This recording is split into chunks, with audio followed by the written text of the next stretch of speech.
Welcome to the 100th retrospective episode of the Remarkable Results.biz podcast.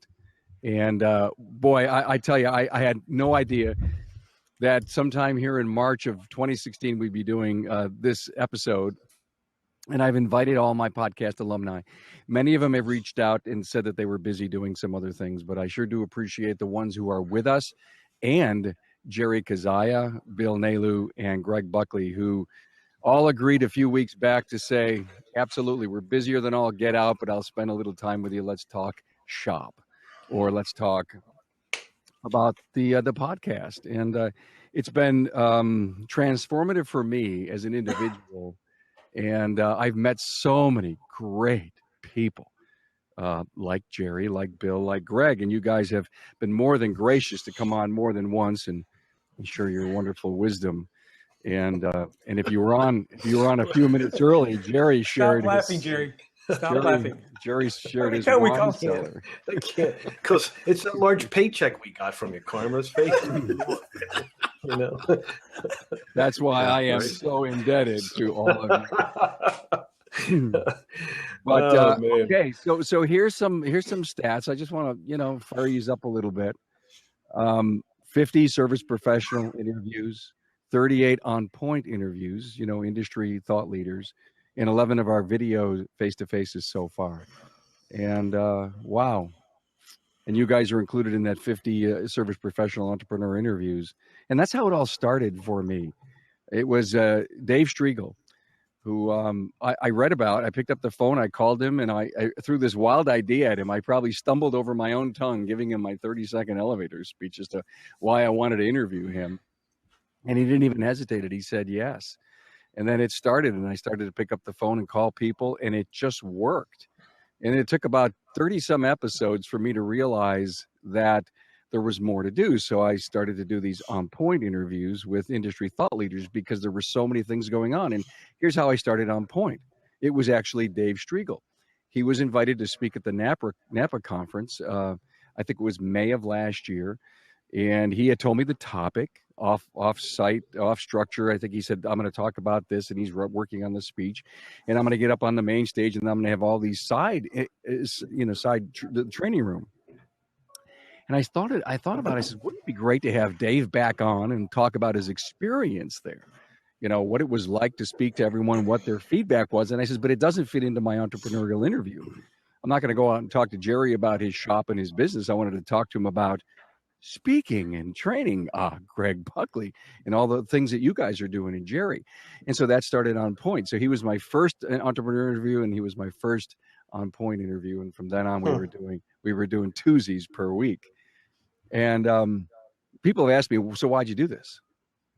And I told them, in a nutshell, and I really refined it just recently. And I say that I shudder every time I used to go out and speak to shop owners, and I would shudder that they would blame other people or, the full page ads from the competitors and the guy down the road and his price on why his business wasn't succeeding. And I knew deep in my heart that wasn't the real problem. The problem was always on the inside. And then I loved it when I saw the success from the entrepreneurs, of the really big movers and shakers that were really making it happen.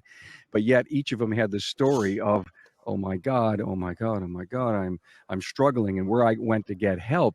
And the position that you're all in isn't because you were geniuses on day one, is you struggled and you toughed through it. And so thinking all that and putting all together, so I said, why not create this radio type show and feature what made you guys successful and share it with the world? And that's where we are today, 100 episodes in, with a sponsor, Federal Mogul Motor Parts. Wow. So, and you guys are really a big part of it. And look at who's, yeah. So my listener, my guest is the number one most important part of the show. Couldn't have happened without you and everybody who has graced the airwaves. But most importantly, my customer is my listener. And we always have to worry about the content and the value of the things that we say and do. And for both my alumni, I call you my alumni. I call all the guests that I've had the alumni, the podcast alumni. But if it wasn't for the thousands and thousands, over 36,000 listeners that we've had since we've started, It's astounding. And I'll tell you, in the last month and a half, it's grown like 20% on a daily basis. And great for you. I'm giddy when I look at the numbers. So, Greg, yeah, you and I talked in the beginning stages, and it was an hour later, and you says, "I'm really busy. I got to go, but yeah, let's do a podcast." And I says, "Wow, this was like talking to my brother. It was great." And then we couldn't wait to get his his Saturday morning podcast. He says, "Let's do it Saturday morning, cup of coffee. Let's all be relaxed and let's talk stuff. Screw your format, Carm. We're talking stuff." That's right. Because you were, I was listening to a lot of the interviews that were going. They were all great and great guests and all that stuff. But, and I'm familiar with podcasting and radio. And so it's like, all right, Carm, I don't want to do that. I just want us to be freewheeling and have some fun and just let it fly. And I think it kind of like broke you open a little bit. It kind of said, all right, well, we can have this conversation. And, the gin and tonics that we had were pretty good with it. But I do credit you for having a change. And if someone wants to go out and listen, Greg, what was your first episode that we did together? Oh, it was 19. Number 19. It was number 19. It was a really interesting turning point. And you did kind of break it open a bit. I loved it. I enjoyed it.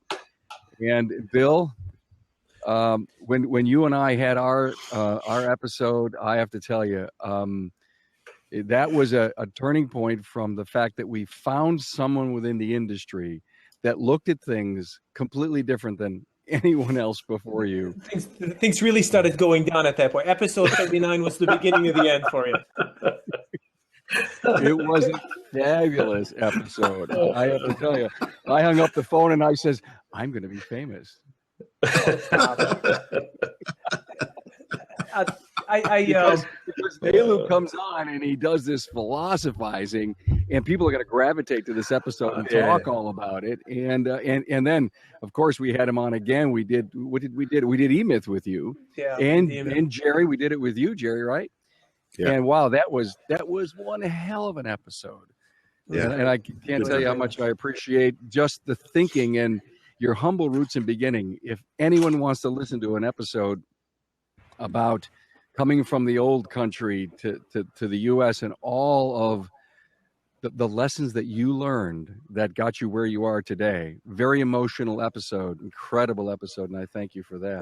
Thank you. And Jerry? There was. What can I tell you? Keep it clean. That's all I'm asking. Keep it clean. If you go back and listen to Jerry's episode, his mind was all on wine. It wasn't on the. Every time I asked him a question, he says, "What's that got to do with the wine I'm buying in California?" I said, "So what's your margin going to be on the wine?" Oh, then he perked right up.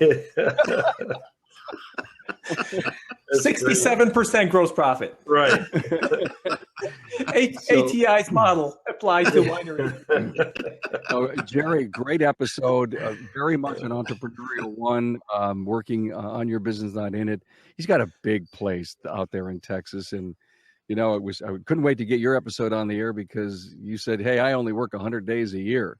And I think I just came out of Greg Skolnick, who works 4 days a week. And I says, "Well, I'm finding out the superstars in this business. They are so good. Buckley, you're never there. Oh, yeah. You're training everywhere. I mean, everywhere I look. Bill, you're going to have to get a side gig here."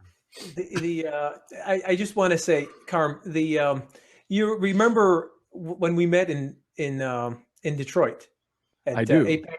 We didn't share any of this. I'll tell you that. No, we didn't. But I got to tell you what a privilege it was to have you approach me and to sort of, this is the thing that's so cool about what this technology is and connecting with people. It's humbling. It really is humbling.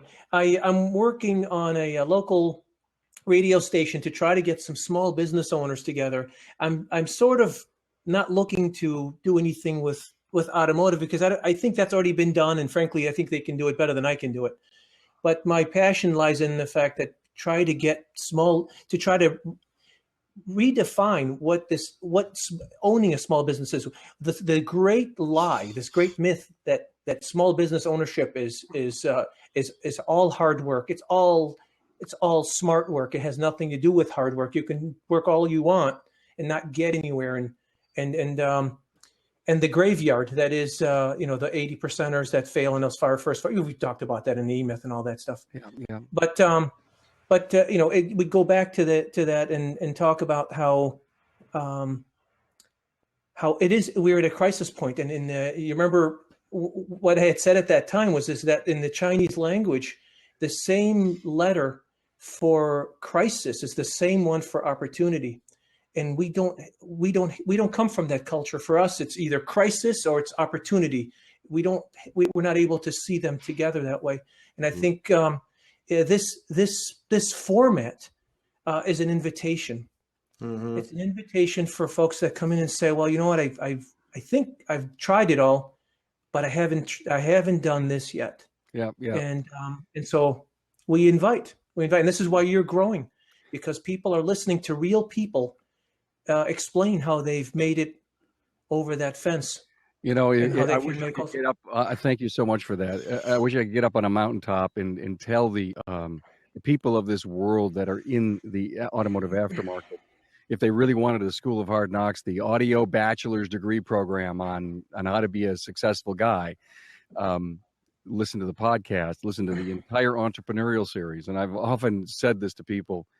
If you're struggling with a certain area, let me know. I'll give you an episode to look at, because each and every episode from each and every entrepreneur, even thought leader, has something that points toward a solution. Mm-hmm. If you think about the net result of every one of these, right?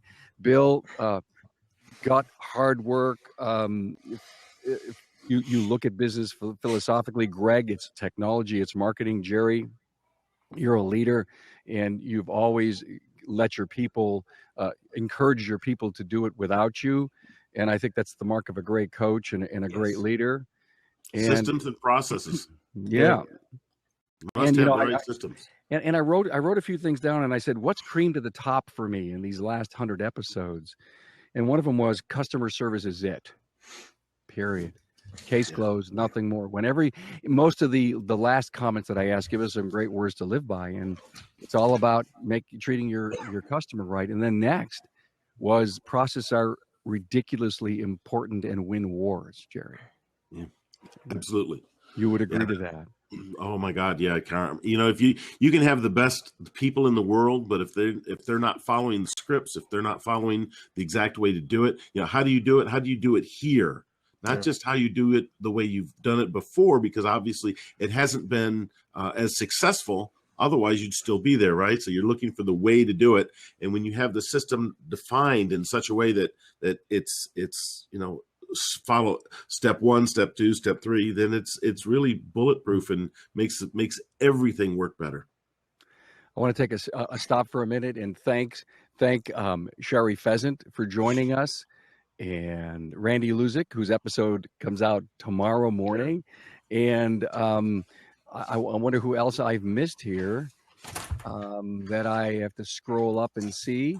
I know Gene Buckley is here. I didn't see Joe join us, but there's a lot of people that subscribed, and you never know what's a good time to hold one of these, but I appreciate you guys coming on. Training is a sustainable competitive advantage. Technician and management training. You guys are constantly going out, hanging out with your groups and learning from them and providing technician training. I've heard anywhere from 20 hours to 60 hours a year for technician training, and benefits and bumps through, you hit your 20 hours, this is what you get. A lot of great incentives. Many entrepreneurs have decided to make training a very big part of their culture in their company. And then culture was another one of the big things. And we got some great episodes on culture. And then put your people first. Now, that should have been first on my list, but that was one of my big takeaways, is how important it is to put your people who work for you first. Yeah. Well, I don't know who's going on that, but I'll tell you, Richard Branson says that, you don't put your customers first, you put your employees first, because a happy employee will take care of all of your customer issues. And man, we do our best to make that happen.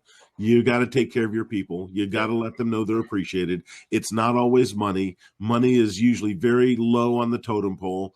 I mean, while it's important, it's not the most important thing. Appreciation, acknowledgement, man, you just got to show people you love them, you care for them, and you want them to keep doing I tell my folks, I said, you didn't need to call me on that. You already had it handled. Yeah, and that's the beauty. That's the beautiful way of having the systems in place. Yeah. You know, they call me after it's already done. That's beautiful.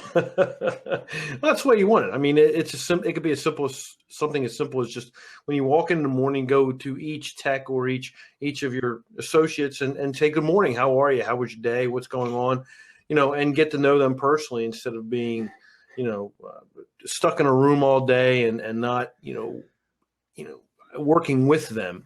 Yeah. It's so important. And Jerry, you're right. You get buy-in in some of the simplest manners, and it doesn't have to be pay. It's just a matter of them being appreciated and understanding where you're at. I mean, I think all of us try to be as open as possible about our organization, what our visions are, our team meetings, what we talk about. All that is very important. So you have to be accessible. You have to be, yeah. You right, really Bill? do. Absolutely. The one thing that when you're trying to find a common denominator, I thought to myself, what are all these people talking about here? What is this all about? And what came to my mind is that every person on this series talks about change. Change isn't just coming; it's accelerating, and change has always been with us. From the day we are born to the day that we leave this earth, this physicality, we're constantly, pieces of us are constantly falling away, and new pieces are being born. And I think the secret to all this, or the answer to me, the 50 cent answer, is that you have to change itself. You have to change the definition of what change is and embrace it. And celebrate it, and if you don't celebrate it, if you're the one who's afraid of it, if you're the one that your employees see falling apart because of it, how in the world are they going to believe? How are they going to follow you into the next thing? And so whether it be the next training class or whether it be something we're going to try, I try now, and you gentlemen on this panel specifically have taught me something about this. If I don't know whether something's going to work or not, it doesn't mean I don't. It doesn't mean I don't do it. It means I try it. I'll try it, and if it doesn't work, then I'll throw it out at that point in time. And anybody who's worth partnering with is going to let you try it, whether it's LPM or whether it's ATI or whether it's whoever it is. Anybody, all these great companies, Elite, and all of these great companies that you can partner with. AutoNet TV, and I'm going on a commercial here for all these suppliers. Well, we have Sherry Pheasant on, that's from the Institute, and it's great to have her and the kind things she said. And Joe Valind is on, and he says, if you have a lunchroom, why not be intentional and eat with your staff and get to know them? Yeah, amen. Great, yeah, great. Breaking bread, Joe. One of the other big takeaways was have fun. Yeah. keep it light. So here's something that we do. By the way, we are celebrating, and I think someone is. We'll go to this. See, Jerry has a built-in wine museum. We are that's where everybody has fun at. Yeah. Right. I wish everyone could enjoy this cab with me. There we go. So let's have fun, Jerry. So part of what we do, we have an ongoing contest. So let's say March of 2016, if we do significantly better and there's criteria involved than we did for March 2015, then what I do is I go over to the local meat market and I pick up steaks for everybody and I cook them at the shop. I'm a classically trained chef, so they love when I cook for them. And I mean, we do. One time we did 5 prime ribs for everybody at the shop. Are you hiring? Oh my God. Can I get that application online anywhere? Yeah, I went to work at Jerry's. I gained 10 pounds. Right? Oh my God. But the guys love it. They absolutely love it. So it's a fun little way that once a month we all break bread together and we shut down the shop for a couple hours and talk about the month before and how we're doing and our expectations for the current month. Mm-hmm. And one of the other things was network to expand your knowledge. You guys know what that means. I think this is a perfect example of networking and expanding your knowledge. I mean, Carm, I circling back for you a little bit, what you've been able to do is to bring out, the best processes that are out there. You've introduced other people to other shop owners and vice versa, and not only shop owners, but industry leaders in different disciplines. Yeah. And for me, and just like everybody here as well, I mean, there's not a day goes by that I hope that I've learned something, for the day. It's continuous, and seeing everybody here, getting out, and when I travel, when I go out and I speak or something, it's such a blessing, and it's so much fun meeting so many cool people, shop owners, industry experts. You guys become friends, and it's we meet like this, and it's awesome. So it's just a really cool thing. So it's great, and we need to have our employees and our associates do the same thing. We need to let them get out, let them be exposed to what we are. On last Friday's episode, and I think it was 98, Ryan Koyman, who is the director of training for Standard Motor Products, said that one of the most valuable parts of a training of a leader-led on-site training is the networking that the techs have during breaks, before and after the seminar. There is more value in that than anything. And someone said, "So what's this podcast thing all about?"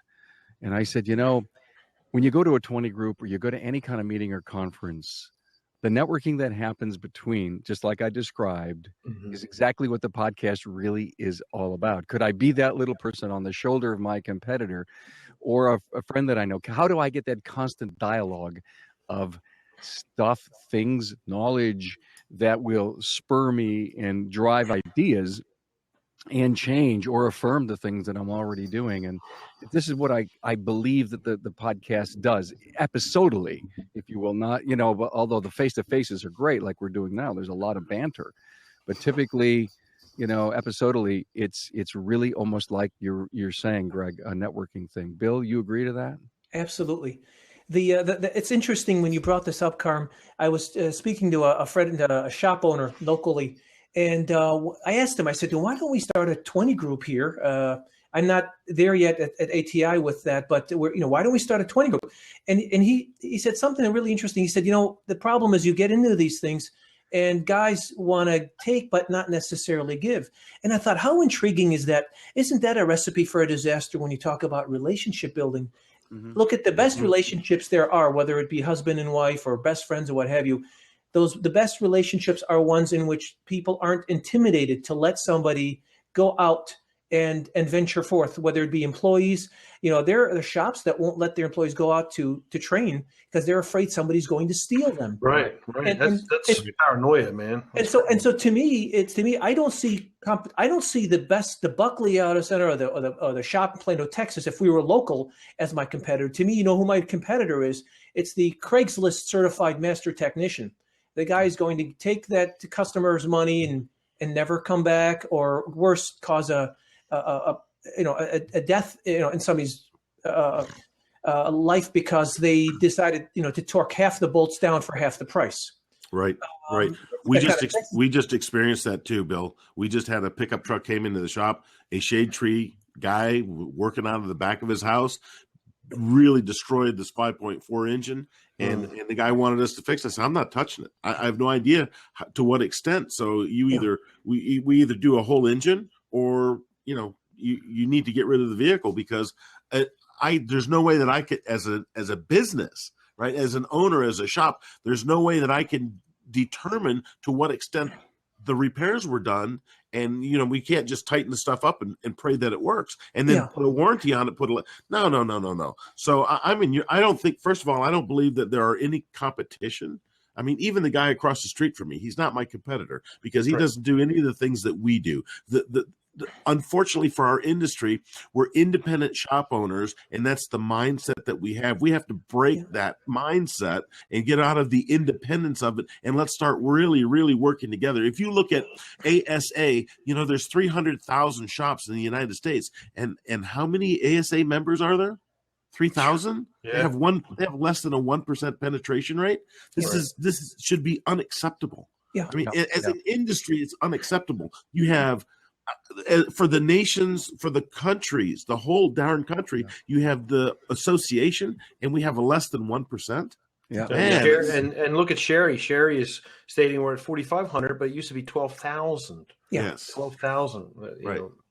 Yeah, and those are all fabulous points. And you know what? Maybe the podcast is going to help break some of them boundaries and climb some new hills and listen to people like yourselves. And maybe episode 100 will be a breakthrough episode. Listen, if you want a flavor of what's going on, listen to this banter.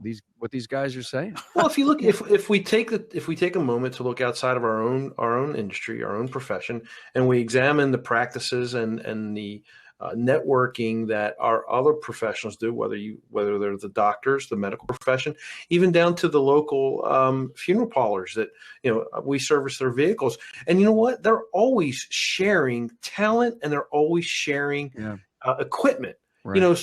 Because if they run short, let's say if there's a large funeral, they all work with one another. It's amazing. And yet here we are, we want to stay in our own little silo and go, no, and it's like if you were in baseball, you're telling your 300 hitter, don't hit 300 because someone's going to buy you out later. Just hit 250. Don't worry about it. We'll be okay. It's kind of, it's BS. No one wants to let everybody shine. So, what occurs to me is I think the problem is I think it's very intimidating, and I mean this from the bottom of my heart. It's intimidating to try to be Jerry Kazaya or Greg Buckley. I can't be a better Jerry Kazaya or better Greg Buckley than they are. The best I can hope for is to be Bill Nalu. And I guess what I mean by that is rather than try to top them or to be better than them, how about doing what you do? What you can do locally in your market, in the same way that Bravo. Give some props. Let's do that locally first, and then at that point in time, that example will grow the business into the respectability. We fix things for a living. That is worth something. That is worth something in today's world where everything is sourced out. The individuality. Go ahead. While we're talking about while we fix things and we do it really well, we've been a very poor business model for too darn many years. I don't remember which one it is. I was listening to Greg, golly, what was his name? He owns a number of shops. Great guy. Greg Sands. Yes. Yeah. Great. What a great podcast. Okay. But in his numbers, is if you were in the 90s and you were charging a certain number, we'd have to be well over $250 an hour for shop rate today. And there is no shop out there doing it. I mean, how we are so undercharging for the value of what we're doing. And when you look at it, and how many I had 2 master techs leave and retire out of the industry in the last 3 months, okay, because they can make a hell of a lot more money with less stress, less trouble, less grief in other industries than that we can do today. Because honestly, as shop owners, while you guys may charge to the top of what your level is in your area, I know we are in our area, we're still not charging enough. When you look at the liability that we take on as business owners for working on somebody's vehicle, man, we don't charge enough. We don't make enough. There's not enough profit. I want to thank you for that banter. Fabulous and excellent. But I do want to say hello to Jose Bueso, and he's on with us. And Jose and his partners, Lee Foreman and Dwayne Myers, were in episode 2, 3, and 4. Now, those were in my early days when I just talked and talked and talked. And I know, actually, I listened. And Dwayne and Lee and Jose were on. 3 owners, and it ended up becoming a 3-parter. And I didn't know quite how it would go, but each of the episodes has the same number of listenerships. And then we followed him up with a guy named Clint Dudley. Clint, am I still on? Can you hear me? Yeah. Yes. Yeah. Clint Dudley. And he was a U.S. Chamber of Commerce national award winner. Clint Dudley is the episode that has the most listens of every episode.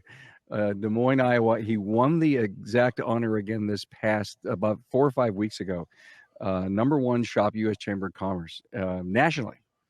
And anyway, so I go back to all these great memories that I have, and as I listen and look to see what's being listened to, it's amazing how everything has some equal share out there, all except for Clint. He just seems to be out there in episode 6, 3, 4, 5, episode 5. So thanks for being on. Shari, thank you for all your great comments. And yeah, she's really bringing it. Yeah, she really is. And Randy, who you'll hear tomorrow morning in episode 99. Thanks for being on. And just Marianne, wow, what a great fan of the show from Croce Transmission. And there's Jill. Yeah. I can't tell you that shops are way undercharging for labor. I see hundreds of labor rates a month, and shops are undercharging for their labor. Yep. And well, you know what? We need to talk about that on the show. And finally, one of my biggest cream takeaways was run toward technology. Mm-hmm. Right, Greg? Absolutely. You won't see me running away from it. No, hell no. That propeller. See that propeller? See that propeller?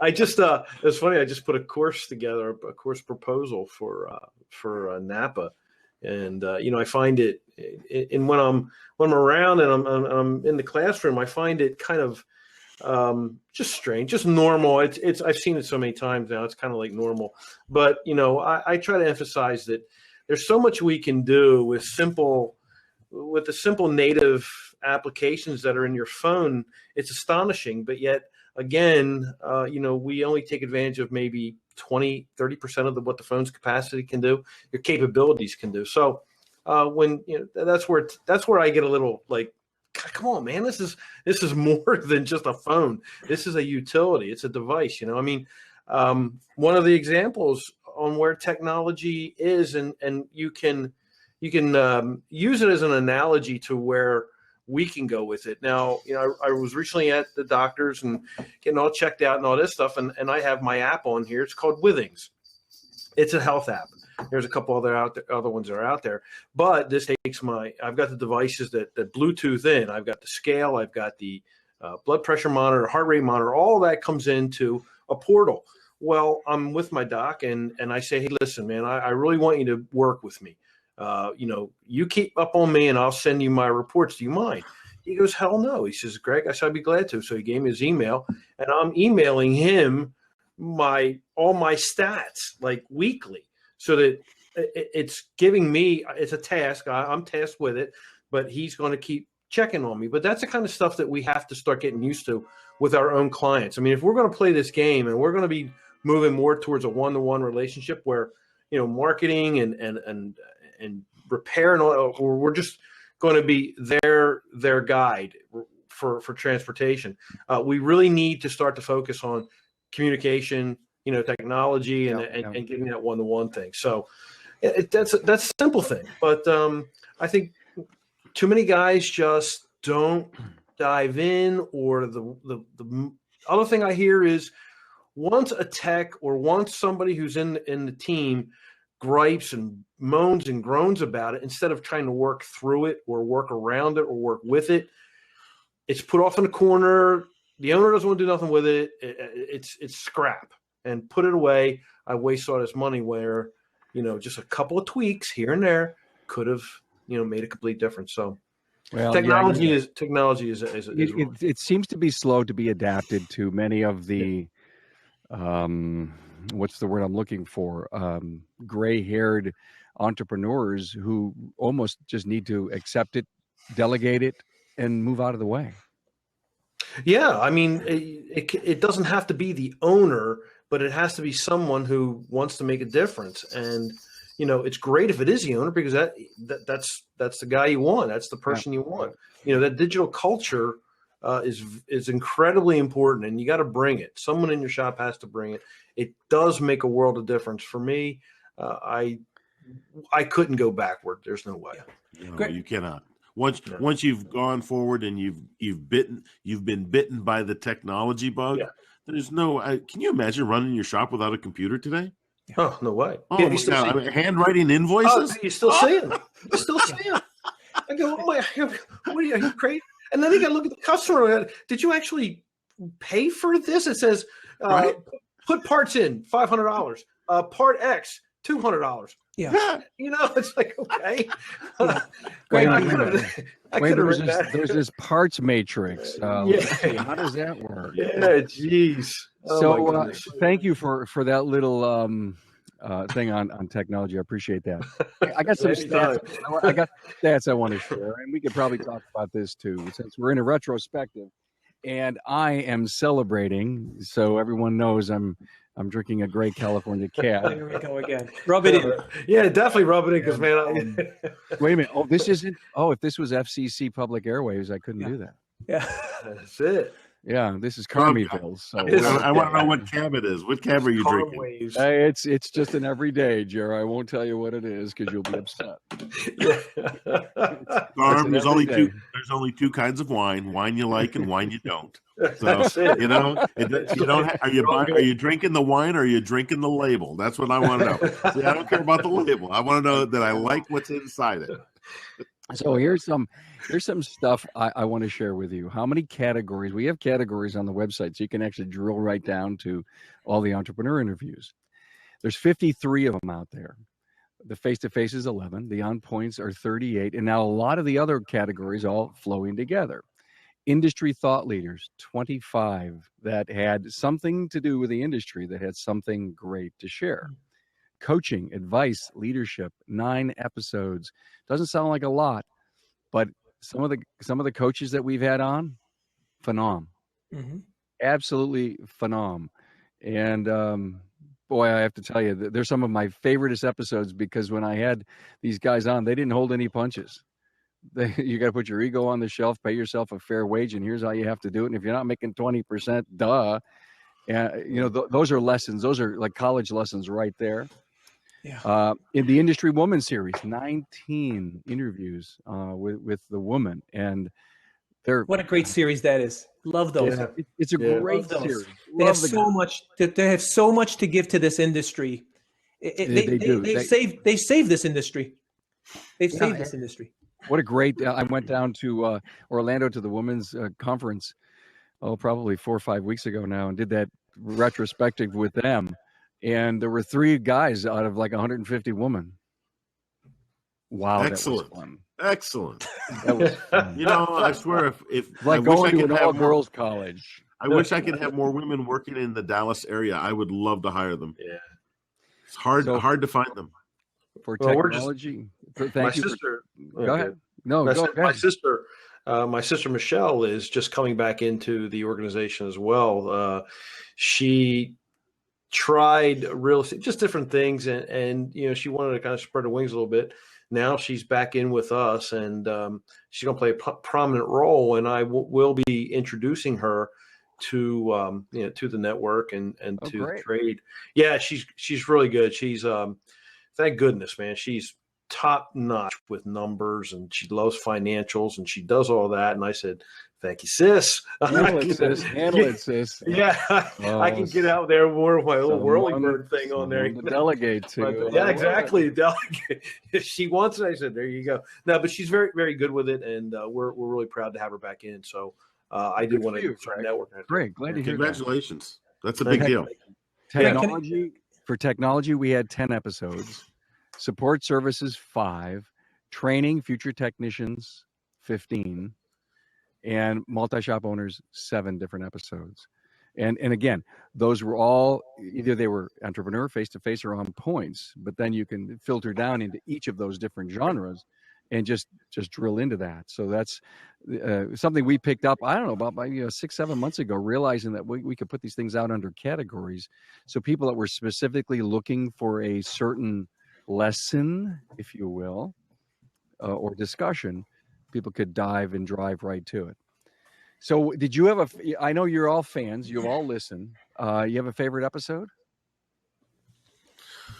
Wow. The two, one from Jerry Kazaya and Greg Buckley come to mind. Disconnect his microphone. Put him on mute. Come on, man. Wait, how many people show up in your life and tell you can't do business from a creeper? Oh, come on. What you don't know. That's it. I tell you, Jerry, that's right up there, Jerry. Yeah. If we were recording the video of those, and I'm Jerry's full screen when I do the recordings.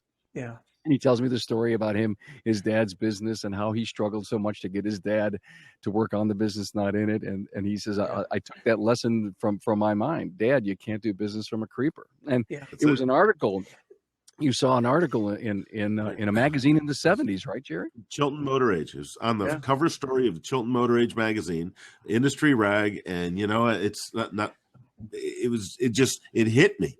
It hit me like that is the most profound thing I've ever heard, because you can't serve two masters. Yeah, you cannot. You either become the expert as the technician, or you become the expert of the business owner. Right? There's no way you can do a great job at both. It's impossible. We only have so much of our capability. And I've decided for years, honestly, I don't know the last time that I actually worked on a car. Not that I'm complaining, mind you. I love running the business, and I love empowering my people and getting them, today I'm home and I get a phone call. My assistant says, can you help me? Or can you call me? So I call her up and I said, what's going on? She said, well, this happened. And I said, okay, so what's going on? She goes, nothing. It's already handled. I just wanted to make sure you're in the loop. But this is a beautiful thing when you, if I was under the hood of a car, I would be in the midst of it, of the nightmare that was going on that my assistant handled.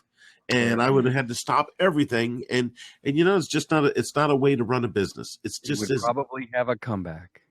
Oh, probably, because the distraction, you forget where you were. Focus. Oh yeah, easily. Oh my God, yeah. So no. It's even worse now. I mean, I don't know how guys run even a 1-bay shop or a 2-bay shop with any kind of reliability or proficiencies. In today's market. I mean, you're focused. You can't be under the hood and answering a call. There's no way. You watch your techs lose interest if you just ask them a question and take them out of their headspace. It's ridiculous. So, yeah. Anyone, by the way, anyone who's hanging out with us on the live chat have an episode that they would like to share with us, or at least the name of someone or a big takeaway from an episode that they listened to, please share it with us. Greg, you have anything that comes to mind? There's a ton of them, but just the most recent one, Carm, where I kind of bothered you on vacation with Jeff Peavy. I thought, I'm here listening to it, and it's my morning hour. I've got 2 cups of coffee. I'm listening to this. I'm going, oh my God, this is great. And I get my phone out and I'm texting Carm. Wow, Carm, Jeff is great. This has got to go national. We got to get this word out there. And he goes, hey man, thanks. Like I'm on vacation in the Dominican Republic. I go, I'm so sorry. But I was happy. I wasn't working, but yet I was. But it was good. It was great. Thank you. I thought in the series. Carm, I'm going to suggest one thing. Next time you go on vacation, do what I do. Turn the damn phone off, lock it in the safe. Don't sign up to the internet. Don't do any of that stuff. You completely cut out. No one can, this is going on a cruise. No one can touch you. Jerry, I did. I walked into the ocean with my phone in my pocket. No way. Did you really? Good job. Oh man. Yeah, I sizzled my thigh and and so that was a rush to come home to get back online again. And, there you go. Oh boy. Oh, that was an expensive swim. Yeah. Yeah. Yes. Oh. Yes, it was. Good God, man. It's the something that just occurred to me here, guys, is as we're talking about this, am I the only person here to kind of come across this thought here? And that is that we often think whenever somebody says, "Well, let's become intimate," we think in terms of physical intimacy. Mm-hmm. Yeah. And this venue is very, very intimate in that the folks that put their hearts into this thing here. There's another intimate setting, and what I'm getting at is without getting too punny here, and that is that Conversations with God speaks about this, and that is that intimacy, real intimacy, is into me see. That's the beginning of the most beautiful relationships. Is folks that are willing to allow themselves to become naked. And Greg, I'm going to start a YouTube channel in the coming weeks here, and it's partly because and we've never met personally, but I'm so indebted to the work that you've done with technology, Carrie, with the stuff that you do in with local television and stuff like that. You guys are a real inspiration to me, and I'm indebted to you. I really, really appreciate that. Well, and thank so, you. And so that's the to me, that's where the fun is now, and that is I'm ready to share what we do within those four walls, further locally, and then who knows where that goes from there. Boy, I'll tell you, you take that attitude, Bill, and you will fly, and you will love it, and your enjoyment will start to show through the videos and the content, and you'll start to you're embracing it, and your people around you will embrace it. That's what it takes. That's amazing, and hey, I'm humbled that I can be an example, but you're hitting it on the head, man. You're really going for it. That's great. That's what's so much of what it's going on in the industry from the real movers and shakers is, I guess it's a compliment, big time, Greg, to say I can do what Greg is doing, and I could share some of the things that are going on, and that just gave me an idea, Bill, that I should literally, as I do keep in touch with my alumni, reach out and say, hey, if you've got something new, let me even on my resources or my links page on the website, let's put your YouTube pages if they're open for the public to see. Sure. It's more like this. Jack Welch said once, there's no great new ideas, so steal shamelessly. And take those ideas, turn them around, make them your own. It's like a great spaghetti sauce. Says somebody puts a little more garlic, a little bit more basil, and at the end, you like what you came out with because you took a recipe and you made it your own. Yeah. And that's a great thing. I want to go to the sidebar episode with Brian Cruikshank from the University of the Aftermarket. Yes, it's a shameless plug for Leadership 2010 from Randy. And one of the great double bangers that we had was the Connected Car Part 1 and 2. And who was it that said that? Yeah, it was Jose from Dynamic. I have to tell you, I'm in the studio. I couldn't be on the set because I had 4 guys, and I'm sitting here with my mouth open taking all kinds of notes because I was so blown away by the things that these way connected people, non-automotive people, brought and opened our eyes in the industry. And Roger Lanto put that thing together for us, and we so happy with that. Yeah, that was amazing 2 episodes. I took in so much for that one.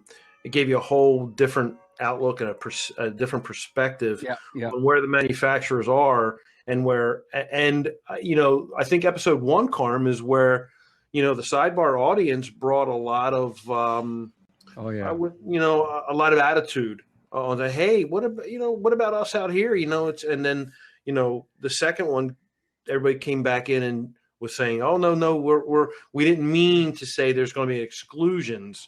Well, I wrote a nice little letter. I bet you did. To everyone, and I said, "Hey, I just want to bring some perspective as to why the chatter was what it was, and to explain to you what the real my audience." And I thought I had done that. Yeah, I think you did in the first episode, but it didn't sink in until the chatter happened, and it was woo. And then I said, "Hey guys, now you really got the wrath." and the hair on Jerry's back stood up. We toned it down, and they attacked it from. So both episodes were so similar, but yet they were different. Yeah, they were so similar, but yet so different. That was great. Which episode was it? The first one or the second one, where they were talking about how when the first vehicle that that ends up hurting somebody, self-driving vehicles, as soon as somebody fixes a vehicle wrong and it ends up hurting somebody, they're going to, it's an eye-opener where technology is going. And that is at some point in time, we think that we've got, it's an exact corollary to politics today. It's all fun and games until something happens on a level that we've never seen before. And all of a sudden now things are going to start getting taken away. And so that's sort of a wake-up call to the industry. And that is, we better find a way to increase the professionalism and increase, whether it be through training, whether it be through licensing, find a way to weed out all of the bottom feeders out of the industry so that they don't end up hurting the industry collectively. And if we don't do that, then unfortunately, Uncle Sam's going to come along and end up in forcing us at that point in time. Yeah, you're not going to be able to work on an autonomous car that's going to take someone who's sitting in the back seat reading a book someplace if your technician hadn't had the right certifications to work on those computers that make that car happen. And God help it get into an accident. The big question I see is, I'm all for that, and the AMA. Let's look at the medical industry. In the time of the Civil War, you did not need any certification, you did not need any licensing, no schooling, no anything to be a doctor and cut people's arms off or legs or what all the stuff that was going on, right? I mean, there was nothing. You just said, I'm the local doctor, and you rode in on your horse with your buggy, and that's how it worked. Today we have huge industries that, the American Medical Association, et cetera. Well, what comes first, guys? Do we elevate ourselves, or is it going to take something like the ASA to put us together? And I pick on them because they're the national group today, right? But until our industry has a much higher status. I mean, kids today, they don't even teach vocation schools. They don't teach tech schools anymore. Right. It's all been removed from school. Now, if you want to go to UTI or I'm not plugging anybody. It's the one that's local here, but you're spending $30,000-$40,000 to get an education, and your parents don't want you to be a mechanic. They don't want you to be an automotive technician. And this guy is just, how do we elevate ourselves? How do we get our industry to, number one, have shops to be able to charge what we're worth so that we can pay our people what they need to be paid to make a decent living? Look at the barrier to entry in our industry is so freaking ridiculously high. If you come in as a technician today, you must have schooling. That's mandatory. You have to have schooling. You have to have certification. You're going to spend $30,000, $50,000 for an entry-level toolbox of decent tools. Well, who in the heck's going to do that? Who's going to spend $100,000 to be an auto mechanic today? I see on the sideboards we have new people entering the industry. Are you kidding? Where? Yeah. Where? The hardest thing today, we just did a search. We did a search in our area, okay? There are 154 applications for 1,200 jobs. So we have almost a 10-to-1 ratio. We got 10 employers looking to hire one person. I'm sorry. I'm not a doomsday forecaster or anything. Right. I'm just saying we have to get new blood. We have to get young people interested. And today's millennials, hell, I've got employees for one of our other companies. They're 23 years old. They don't even have a driver's license. They have no desire to drive in a car. Right. When I was 15 years old, all I could think about was driving a damn car. I had to get my driver's license, right? Today's kids, take the bus. We don't even care about cars. Let dad drive me. Mom can pick me up. My girlfriend will drive me. Well, when did that change? Yeah. This issue of attrition is sort of the answer to that is three fundamental questions. and they're the following: if this is not the issue, then what? If not us to solve this problem, then who? And if not now, then when? Well, that's all a good point, and I think we're not alone. I think every trade, is having a situation here in Delaware. Our local airport, Falcon Enterprises, I believe it's called. They're looking Dassault. They're looking for technicians and mechanics, and it's tough. Your building trades are just as equally looking for hired help, and yet right now there's laws being passed in Delaware which will stymie the hiring process again, because they're looking for requirements for so many skilled people to be on the job site in order to get the contract. And the builders are going, it just can't happen. There's not enough people. We don't have the skilled trades that you need. It's a huge catch-22. Jerry, you're absolutely right. You start with, these guys are looking at earning a professional wage, loading up with debt, not only from the school side, because UTI is not cheap, and then coming in and being, going to the tool shed with $50,000 for a startup. They're really needing to make some money, right. And where are you going to put them? How are you going to do it? These guys get depressed real easily, and then before you know, they're out. And it's a shame. We can have the best cultures in the world, but when it comes down to finances, it's on them on how they do it. And then here's another problem that you run into again with the industry, and this is perhaps one of my personal axes to grind. Here you are, you're running a business, you have millions of dollars worth of insurance, you have overhead, you have employees that you have to take care of, right? You're charging north of $100 an hour just trying to squeak out a living. Okay. And whatever your shop rate is, it is. I know what ours is, and then you get the guy who works out of his garage. Yeah. Okay. And he charges $30 an hour or $50 an hour.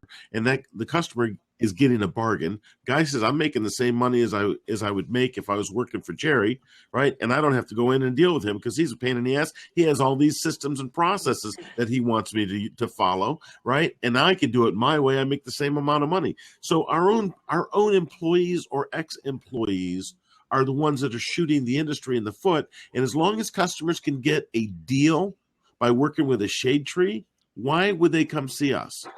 And this is the big problem that I see. So for me, I think that if you have a way to have, and golly, I hate the idea of government intervention in our industry. I just freaking hate it. But if you can have some mandatory standards that if that guy does not have $1 million worth of insurance, if he doesn't have the workers' comp, if he doesn't have all the things that we as successful business owners provide to our people because we care about them, we love them, all right, and it's good business. It's good business to have proper insurance. It's good business to take care of your people. It's good business to make sure your customers are taken care of, right? If you're not doing that, how in the hell can you be turning a wrench for somebody and make pay? I mean, you can't do it in the airplane industry. You can't have an A&P come in and say, hey, I'm going to work on your Dassault Falcon. It ain't going to happen. Right. And who's going to let that guy work on a jet when they don't know anything about him and that jet crashes and kills somebody? No, I think we have big problems in the industry and I don't claim to have the answer. I'm just saying this is what I see as a huge issue. Yeah, no doubt we can continue this at another time. And where's the wine, Carm? It's right here. Jerry's like, the hell with this. I need some vodka now.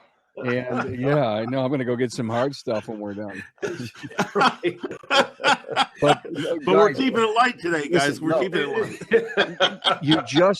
You just proved the value of the podcast in this forum, in this network. You guys were hot. You were passionate. You believed in this, and you're right. And but every state has different licensing laws. Yet the shade trees still exist. And hopefully the marketplace will take care of that.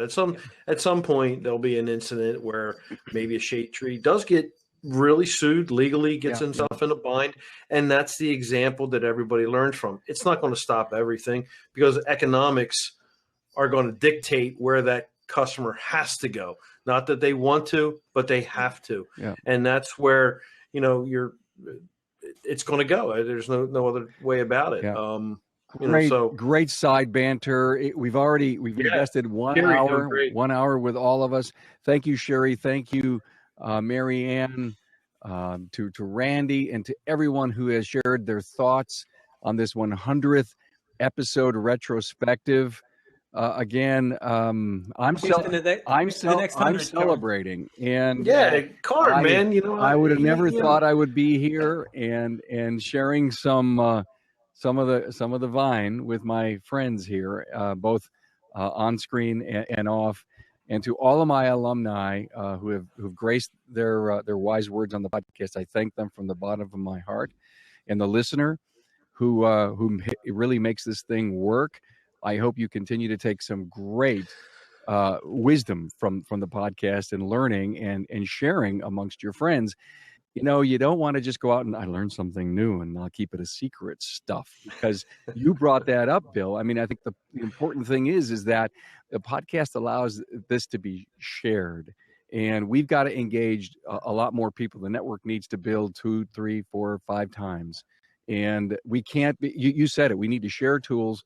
We need to talk openly amongst ourselves. We can't be competitors in a marketplace. We have to be we have to work together to be co-competitors, if you will. And I think the podcast isn't the end all and be all and the glue that makes it happen, but it's part of how we can improve the network and improve the image in our industry, because there's a lot of people all talking the same thing. And they're passionate about it, and they've had their struggles, they've had their there's some emotional episodes out there from some guys that got out and said, I had to kick myself in the butt because I was screwing with my people and my family because I thought I was the greatest technician in the world, and I failed to be a good businessman. And that's the best lessons coming out of the podcasts. And then we support all of that entrepreneurial wisdom with all the industry thought leaders that help, if you will, shore it up and build an extremely incredible platform that I am so honored and grateful to be in the 100th episode of doing this. And so I thank everyone. I thank everyone sincerely for everything that you've done to help me get to this point. And I salute you. I salute you, because everyone knows I drink coffee on my episodes. But I'm double fisting. I got Italian roast salute to you, Carm, and a nice California cab. Right. Well, I think I really think that you deserve a hell of a lot of credit, and what you've eked out of everybody, what you were able to draw, I think is so unique and so awesome. I really don't know of any other type of trade or profession that is exposing their shops, their owners, their tradesmen like you are. I think this is a very unique platform. I think you're really extracting an amazing amount of value out of it. You are absolutely enjoying what you're doing. And, meeting you personally and going out and having some ribs and beers and stuff like that, you got to know you. Did you buy that dinner? I think you did. I did. So you still owe me. So I'm not. Next time. I know you won't let me forget. I promise I won't. No. But seriously, you've brought this up, and we've all watched you grow from the first one, now the 100th episode, and we're all sitting here anticipating, well, what's the next 100 going to be? Where do you? Let me ask you, Carm. Yeah, let's each of us interview you. Yeah. Where do you see the next 100 episodes going? What a great question. Without Bill Neely. Well, you'll be there. I think you'll be there. We're going to partner some way, Bill. You inspire me, Bill, by the way. See that? And Jerry makes me better, and Greg challenges me. No, you just put up with us. It's okay. Yeah, that's it. And all of my guests, I have to tell you, there isn't one friendship that I don't value any more or less. But Greg, that's a great question. And I've really started to think about that, and I've started to attempt to create a business plan for tomorrow. I just got something in my eye. A tear. A tear. The video format is pretty darn exciting, and I look at the possibility of doing something on a bigger, grander scale that maybe is just me one-on-one and take some of the audios into videos, and let's all wear ties, let's get nice leather chairs. It's easy, it's very inexpensive to do audio. Video takes so much more, better mics, better cameras to do that. But I'm moving and I'm shaking and I'm creating grounds that have never been unearthed before. And I don't want to sit back and say, I can't do that. But there are more roundtables to do. There are regional things to do. There are working with associations to do. There are the ability to take the audio, if you will. Tell me why you love this one thing, Jerry, and let's build ourselves a solutions section of I'm searching for an answer too, and there's Jerry's 3 minutes, his passionate 3 minutes about something. I mean, anyone who's got an idea that they would love to see become part of the show. I mean, here I'm doing a face-to-face and on-point interview, an entrepreneurial interview. Why shouldn't there be something else? And it's all a matter of get the idea right, get the content right, get the audience to want to like it and get value from it. And there's nothing we can't do. And I don't want to be stuck anywhere. And that's my thinking, Greg. But I'm all ears. I am absolutely all ears. I am looking for bigger, better, greater leaders. I sit back, I listen to every episode. I, of course, make sure that they're edited right. And I say, God, this has got so much good in it. And I try to write the show notes that give the why to listen. Like lately, I've actually done that in the last, I think, 2-3 months.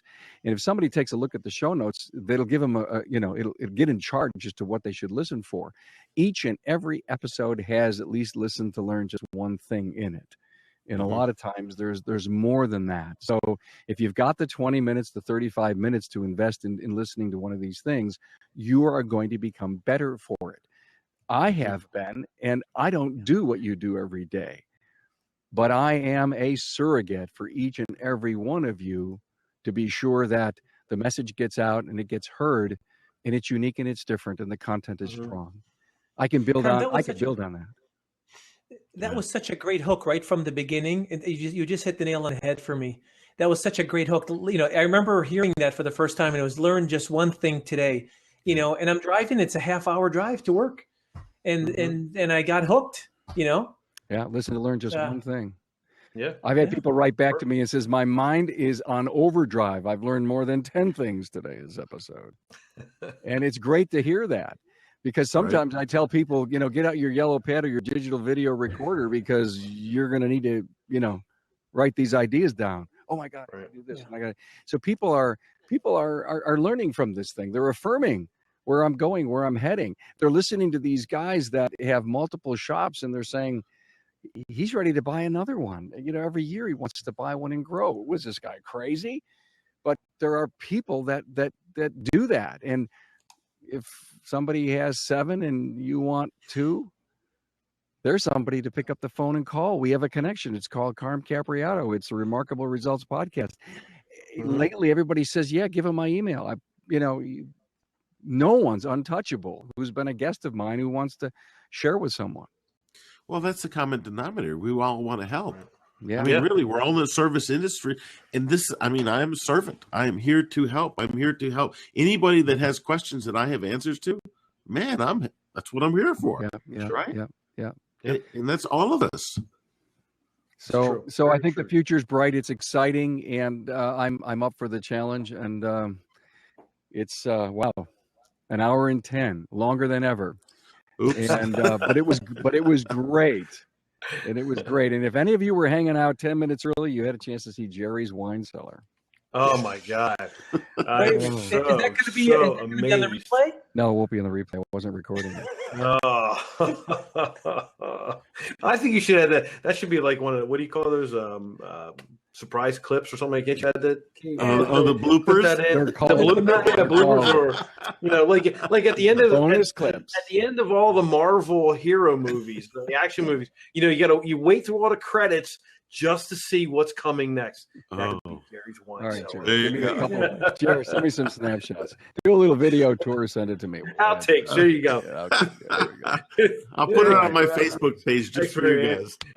All right. So I thank my audience and I thank you, Jerry Kazaya, Bill Nalu, and Greg Buckley for hanging out and being, love and respect. being on the live line, guys. Thank you so much. Congratulations again on 100. Yeah, really. Congrats.